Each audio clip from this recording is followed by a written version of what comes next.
Hi everyone, welcome to the talk stage. Next up, we have our guest Denise Tam, a 2 times cancer conqueror and now turned a certified holistic nutritionist.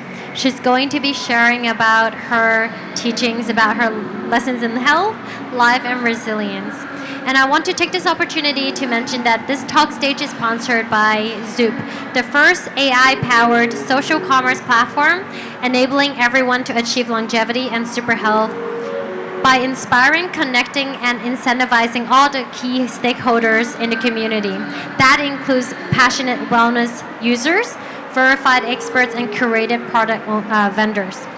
And it's at this talk stage, we want to give you a taste of some discussions that we want to bring online on our social platform. And we hope that you will enjoy as much as I do.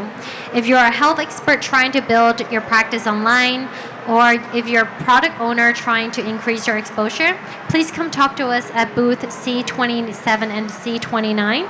And please stay tuned as Zoop is launching our beta app next month. Thank you, and welcome, Denise. Hi, everyone. So, when Candace asked me to speak just a little bit of my journey, I thought, what aspect can I talk about? What aspect can I highlight about my journey with cancer? And, as the world comes out of COVID, as we are faced with multiple wars, the economy, I realized that resilience is really something that we all need, not just to survive in life, but to really thrive in our life. And with this, with the cancer that I was faced with, 2 times stage 4 cancer, it was really this kind of basis that I have kind of lived my life with. And so,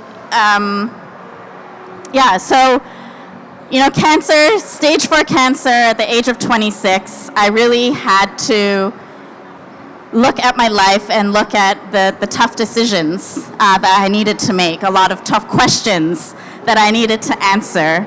And it's in these questions and these answers that I now form the foundation of my life and my life the days after. And so, prior to that, I really lived a normal life. I had my friends, I had different, opportunities after graduation for a career, traveled the world, very, very simple life. I didn't necessarily live, I wasn't like going to McDonald's every day, or, I had a healthy, generally healthy life. And so at 26, when I just went in for a routine blood work, when the doctor told my mom and I, you likely have cancer, that just totally changed my life around, to say the least. And I really had to be faced with those tough questions and those tough decisions to make. And so I always say, at 26, I really didn't have time for cancer. I didn't have room in my life for cancer, but it really did give me that opportunity to reset, to really think about how do I want to live my life. And I see it as a blessing now to have faced this at a young age, because, I could reset. And I was probably, my immune system, mentally, I was probably more set up to fight this battle than maybe if I was older in age. And so when I was diagnosed, it was already, it went into, so it was lymphoma, so it went into my blood as well, my bone marrow. My PET scan was essentially all black. It was definitely a scary thing, and I had to think about how I wanted to approach this, how I wanted to approach this challenge. And that's when it kind of threw me into nutrition. It threw me into this understanding of foods can either heal or harm the body. And so I went into holistic nutrition. I studied. I did a lot of self-study apart from the education. And I had my pillars of health, right? Of nutrition, of lifestyle, of sleep, and all of that. But very shortly after, it was just maybe about less than 1 year after remission, it came back again. Again, it was stage 4. And I would just remember being rushed to the hospital, resting heart rate of 170, fluid in my lungs, and also, the doctor saying to my parents, they didn't even tell me this at that time, but the doctors were saying, this is serious. We're not sure what we can do, but let's just see. And so I stayed in the hospital for about 2 months just to be stabilized enough. And so I went through all of the treatments. I went through chemotherapy. I did, all of the conventional treatments. And so I do tell people, conventional medicine, chemotherapy, it really did save my life. It brought me to a place where I had enough of health to move forward. And I wouldn't say health, but it gave me life anyways, so that I could move forward, so that I could rebuild my health. So I always say that, it did save my life, but it definitely destroyed my health. The second time around, I was asked to do a bone marrow transplant, but after researching about what is involved in a transplant, it really went against everything that I was trying to do. Building my immune system, surrounding myself in community. So with a transplant, you would also have to, you have to be in quarantine essentially for quite a few months. And by then I had already done a lot of chemo, and I didn't think that it was something that I would be able to handle physically, mentally, and emotionally. And so I rejected the transplant, and the doctor said, okay, well, because you are not going to go through the transplant, you have to continue with chemotherapy for another 2 years. And I thought, okay, I managed to get through all this. I'll continue. So I continued with the chemotherapy, but just a few sessions after, my body just started breaking down. And I had severe edema. I was bedridden for about 2 months. The edema spread from my legs up to my upper limbs. I couldn't clasp my hands together. And really the last straw for me was when I lost hearing in my right ear. And that's when I decided this is not the journey for me. This is not the route that I want to take to heal. And by then I was already well enough, to be out of the hospital. I was stable enough, and the cancer had been more under control. And so I told the doctor, I said, can we just do a wait and see, a monitor approach? And he looked at me also with no solutions to everything that I was dealing with, and he agreed to that. Because prior to that, when I tried to stop the chemotherapy, believe it or not, but he said, if you stop chemo, you're essentially committing suicide.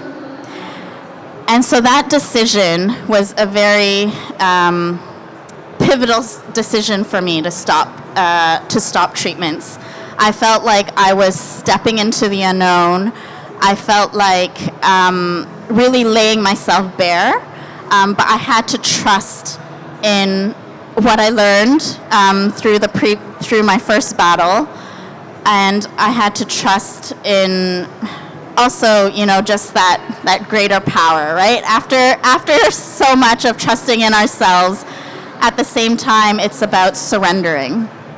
And so I decided to stop the chemo, and I went on this journey of healing and wholeness and health. And I went to Germany, I was in the States, and did a lot of integrative work. And I realized that the first diagnosis, I did a lot for my diet, nutrition, lifestyle, sleep, exercise even, but I was missing a key pillar in what I see as an abundant life, and that is our mental well-being as well. And so now, bridging this gap, right? So obviously we have to have, good nutrition that as our foundation, but there is something to be said about the body, mind, spirit connection. And I don't believe that it's not just about a connection, but it can't be disconnected. So it all works together. And so I went on this journey as well of looking at, how am I even approaching this healthy diet? Am I approaching it out of fear? A fear of, will the cancer, will I survive this cancer? Or fear of, the chemicals, or fear of eating the wrong food, or am I approaching it from a place of, this is what I desire. I desire wholeness, I desire life, I desire wellness, and choosing foods because I believe that perhaps I'm worthy. And so I really had to go through this whole journey of inner healing as well. So that's kind of like the difference between the first and second diagnosis, and having it come full circle. And so this month actually would be my 10-year anniversary of saying no to chemo, stopping everything, and kind of going on this journey of a healing and wholeness. And so, yeah, it took me about 2 to 3 years to really kind of come out of the clear, but using these pillars of nutrition, of movement, of lifestyle, and of taking care of our mental well-being. And I wanted to talk a little bit about the resiliency, because it is, we might not all be faced with cancer in this life, but we will all have our kind of big cancer to challenge us, to bring us to maybe a better place. And I want to challenge you guys, to really embrace those challenges, because if we embrace them, if we're not scared of them, then we can really, grow. We can grow from them. It's just like going to the gym. We need to break up those muscle fibers in order for it to go stronger. And, we are broken to be rebuilt. And we can embrace the new beginnings, new possibilities, new things in our life. And, we all know about the growth mindset, but what I wanted to really highlight about the growth mindset is that it doesn't really just stop at us, right? We're meant to grow so that we can give back. We live to give. And this is, I think it is pivotal for a growth mindset to be able to not just stop at us, to not just stop at our growth, but, how can we give back to our community and to the world around us? And so for myself, with the cancer, I saw that it was many different opportunities. I had to approach these various, like for example, nutrition in a different light. Nutrition was not just about, what was that cancer diet, for example. It was about a very personalized nutrition. So I ended up doing a lot of functional medicine testing and looking at, okay, what is good, what is happening in my body, what does my body need? And for example, in a DNA test that I did, I discovered that actually my body has a really, really difficult time detoxifying air pollutants. And at that time, I was living in Beijing, which doesn't really help. And so the next person next to me who might not be carrying these genetic SNPs could possibly break down the air pollutants, the secondhand smoke. But for myself, I was carrying a double negative, so I could not detoxify air pollutants at all. And so with just this information, it allowed me to understand exactly what my body needed. It wasn't about finding, that anti-cancer diet, but it was about learning about my body, understanding where it was at that point in time, what it needs, and choosing the foods and nutrients to help rebuild my body. And so, I talked a little bit about functional medicine and went into, really what is health care, caring for our health and looking outside of the norm. Because one thing that really stuck to me is a friend who told me, it's like, Denise, it doesn't matter what the statistics say on Google about your cancer. It doesn't matter that you've had it twice. What matters is that you're doing things outside of the box. You're looking at ways outside of the norm, so you are not the statistic. And that was really encouraging for me because the stats are not the greatest. Even when I go back to my doctor now, he says, okay, when it comes back, and I always have to stop him and I say, no, not when it comes back, but it's not going to come back. And because I know that I am doing a lot of things outside of the conventional norm of healthcare, and so that brought me to look at different, functional or integrative treatments. And this is just me in a little infrared box of the oxygen. And also movement. I was somebody that did HIIT classes and was at, those power classes prior to being sick.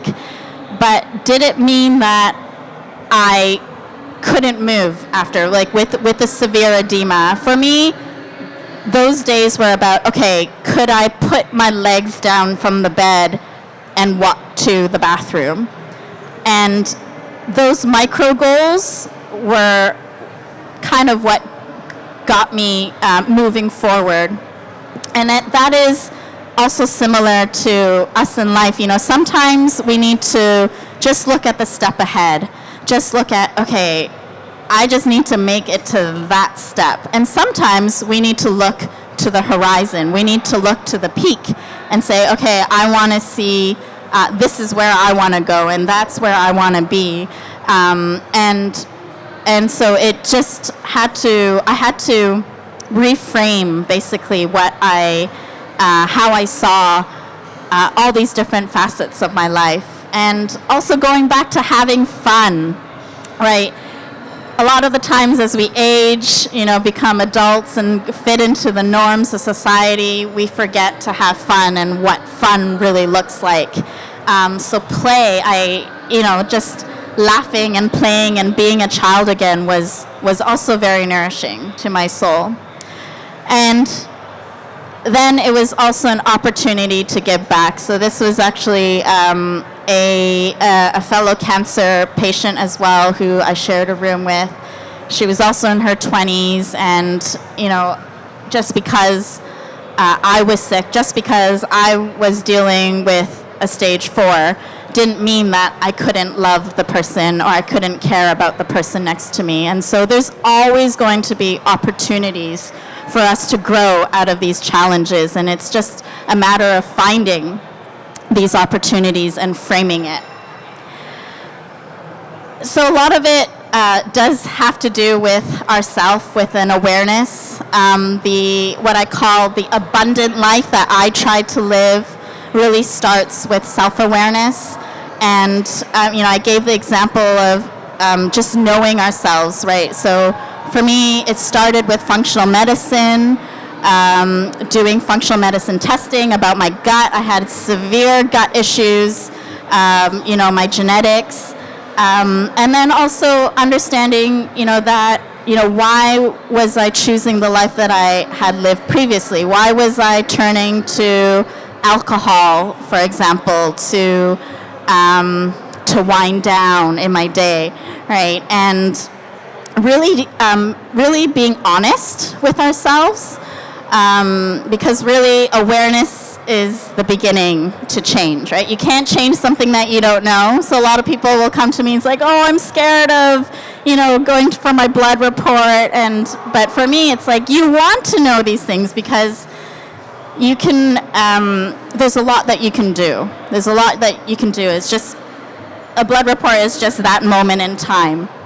And again, highlighting that our self-awareness, it doesn't stop at ourselves, right? We want to move from being self-aware to others aware.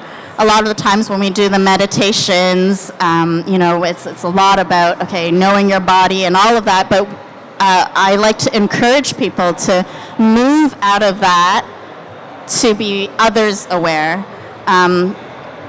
It starts with self-awareness, but we want to move to being others aware. And I kind of want to end the last few slides really about talking about, it's okay to not be okay. There were many, many times where I was not okay. And one thing I really hated was actually people coming up to me and saying, oh, you're a fighter, oh, you're a survivor. And sometimes I wanted to tell them, it's like, today I don't feel like that. Today I feel anything but a fighter, and I just want to crawl in a hole. And that's where, for me, community was really important.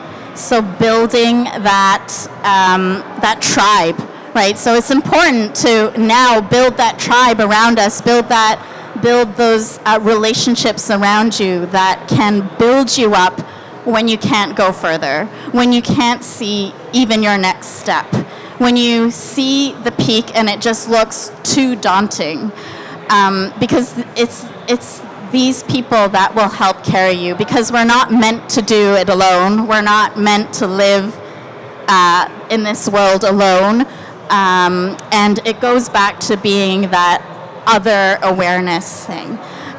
So with, resiliency, of course, it includes hope and perseverance, but sometimes we are at that place where we are at our wits' end, and we do need people to come alongside us and help us along. And lastly, of course, laughing and humor is something that, I've tried to adopt more and more, actually intentionally. Being silly, playing with the kids, sitting on the floor, rolling around. It's all good for our bodies even, right? Where the ancient Chinese, Japanese, they sat down on the ground for a reason, right? It is good for our joints. It's one of the things that we test for aging. Well, can you get up from the ground as opposed to from a chair, right? And so, playing with children, pets, these are all things that we can do to hone our wellness, and just to build those foundations, right? So if we can build our foundations when we're well, you're more able to withstand the challenges that we will all be faced with.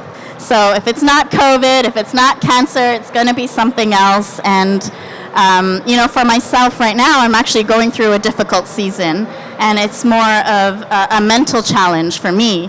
But I'm thankful that I did do a lot of work to build up my immune system, to build up my resiliency and my physical well-being particularly, so that in this season of being stretched again, I know that my body can weather this storm. And so, just wanted to encourage you guys to, to embrace those challenges, to go and live your life of abundance.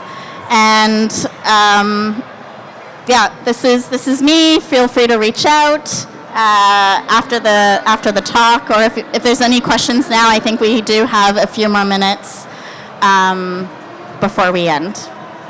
Okay, thank you.